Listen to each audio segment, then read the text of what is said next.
The owners of this home opened their backyard to the homeless.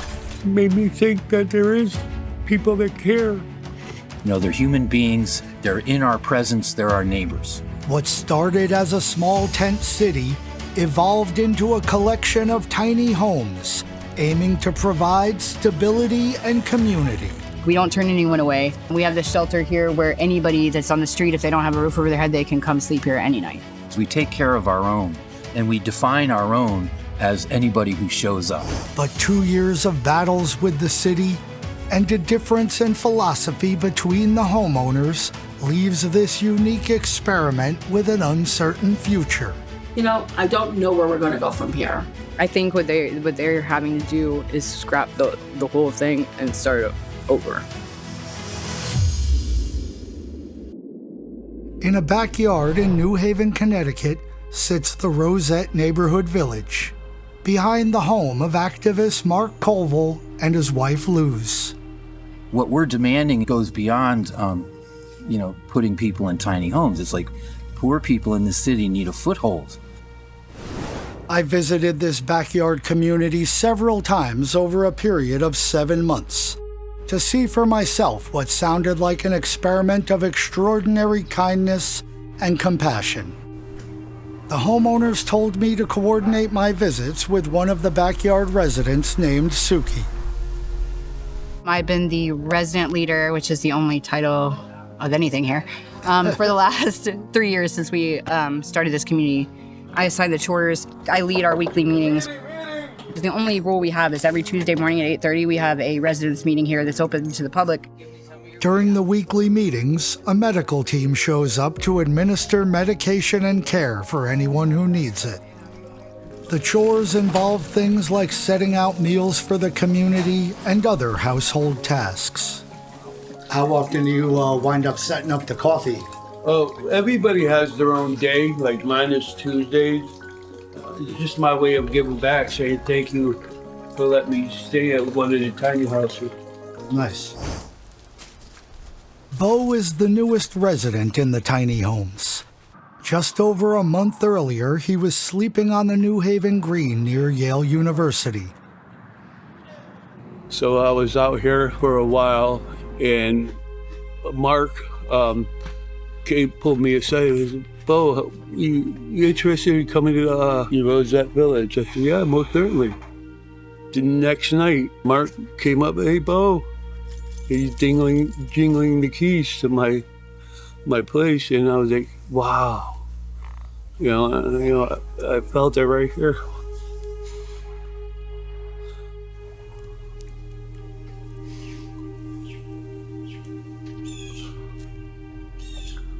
It made me think that there is people that care, and don't look at a homeless person as, oh, that's one of them people, or there's a scum of society, While Bo is a newcomer to the backyard, many of the others have been here much longer. Most of the people that are here right now, though, we've all been here for over 2 years. I think most of us have been here. I've been here 3. Jay's been here 3. I think most everyone's been here for 2 years right now. Tiny homes like Bo's and access to the main house offer much-needed stability and a safe place to keep belongings. The tiny homes of some of the residents that have been here since the beginning look much more cozy and lived in, like this 2-person unit that Suki shares with her boyfriend Jay and her dog Ruckus. On one of my first visits to the Amistad house, I sat down with one of the homeowners to find out how this all began.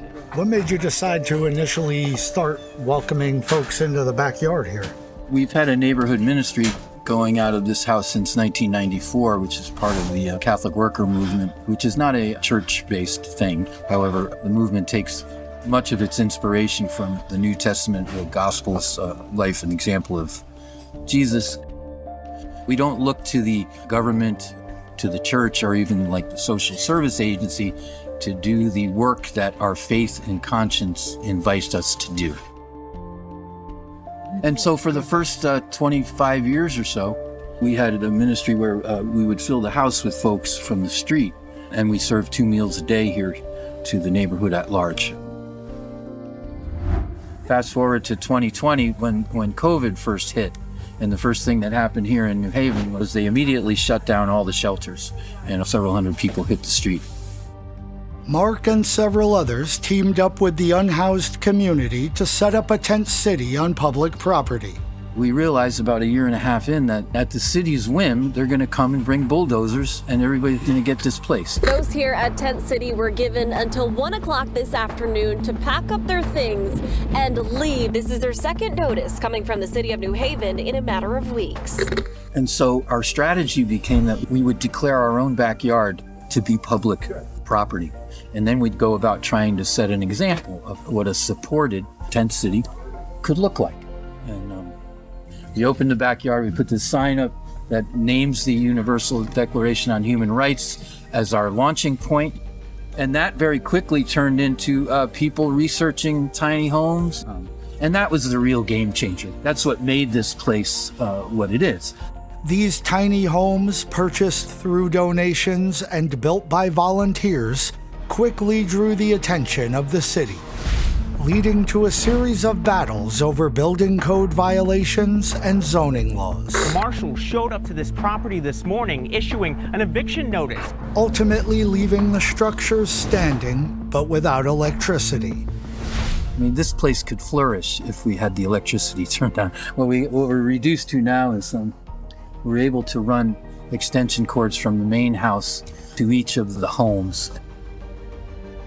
Anyway, so we started with tents, and we tell people when they come in, we're not giving you a tent, we're giving you a piece of land, okay? So where your tent goes down is your land. And that was our commitment to people, and remains so.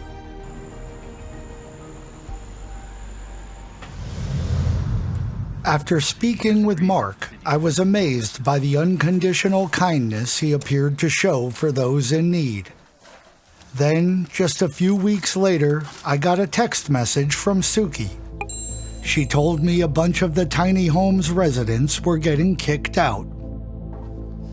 I met up with her one night in mid-November when she told me and one of the newer residents what was going on. Yeah, we all have to be out by December 16th.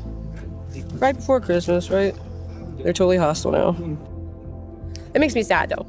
I'm gonna miss it. It makes a lot of us sad. Almost all of us don't have anywhere to go. He turned me into the poster child for the homeless when I moved here. These tiny homes, these meant hope. And then as soon as he didn't need us anymore, he just kicked us in the face. But he's distanced himself from it. He's no longer part of Rosette Neighborhood Village at all. Suki was clearly hurt.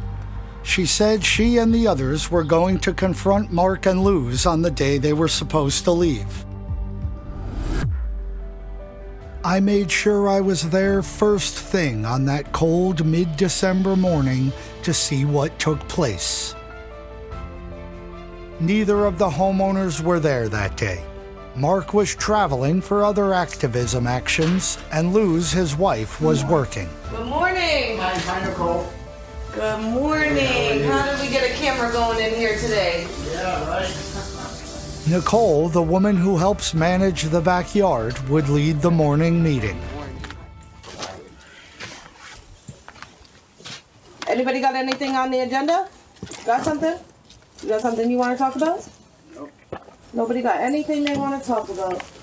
Nothing? Nobody has anything they want to talk about? So we'll be meeting individually after this meeting. Every single person will meet inside.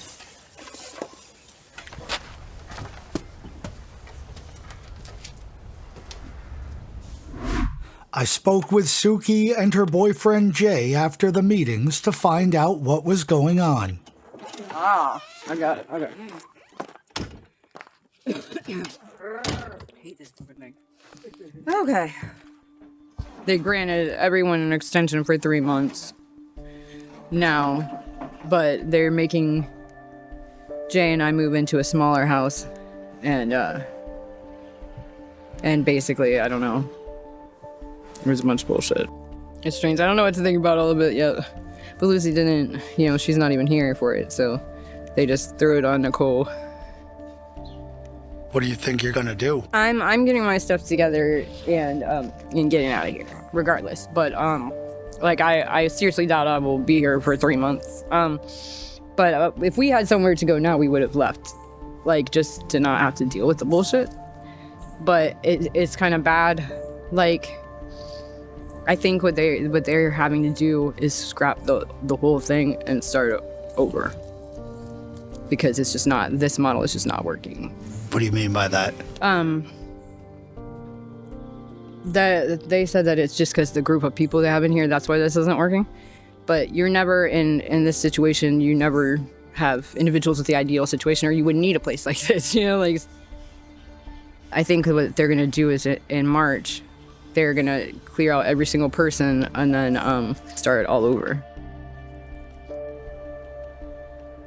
It went better than I thought it was going to go. I thought it was going to be, we were going to be out of here. They were going to give us a week to go, but they gave us 3 more months, so we're good till March. But I got to get serious now. All this hanging around and fucking bullshit, and I can't be doing it no more. I got to start adulting, you know what I mean? So I got to start figuring out what I'm going to do, saving money. People who are younger than me have houses and fucking, I should have been on that path a long time ago, but I decided to just fuck off, and sad, man. What the fuck did I do? Done fucked up somewhere along the way.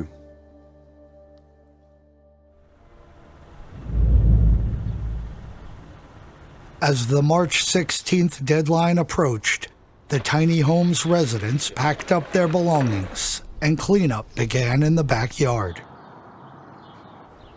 A week before the final day, one of the success stories from the Rosette neighborhood village stopped by. So you used to live here? Yes. In the backyard village. Mm-hmm. And number 5. How long did you live here for? A year and a half. All right. Dave got himself a job as a janitor and into a housing program while living in one of the tiny homes. Do you feel that a lot of folks are taking advantage of what this place has to offer? Well, I would like to see people take more advantage of it because it's doable. I did it. So, anybody can do it if I can do it. Eventually, the last day for many of the backyard residents arrived, and I was finally able to speak with Luz, who appeared to have taken over the tiny homes project from Mark. Today's a hard day because, some people have lived here since the inception of the tiny homes, which is a little over 2 years and 5 months.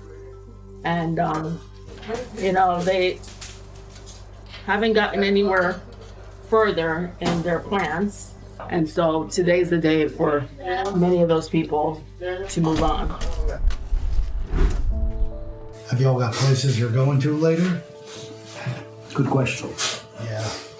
We have 2 people that will be staying because they either just moved in or they're actually on a housing list that will have an outcome. What we offer here is transitional housing. We never said we were permanent housing. We're not landlords. We don't rent. 6 different people have gotten housed while living here in the tiny home.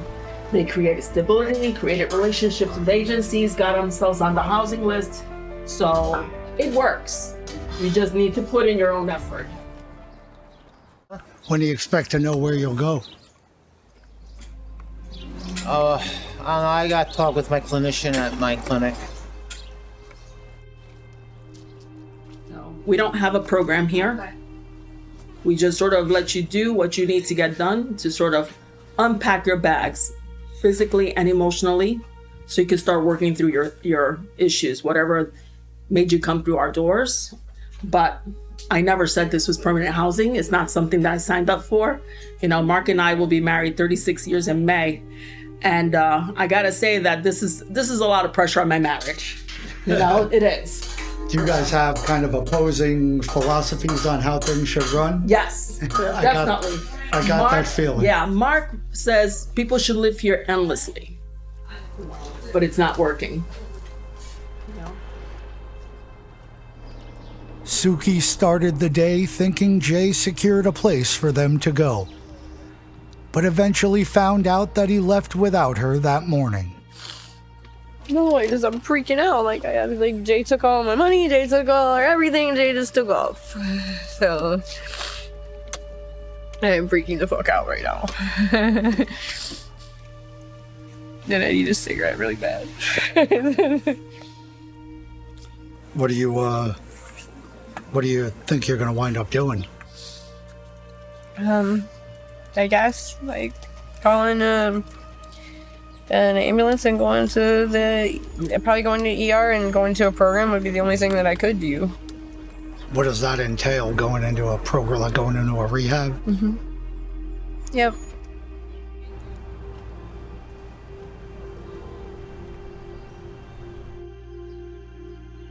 I have no idea what to do right now.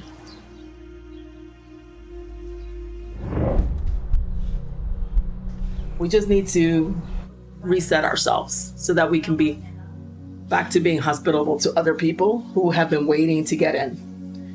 So that's the plan right now, is just be present to the people today, try to get through this day, although it's gonna be quite painful for me because I don't wanna see anyone in the street. But I also can say that I've tried.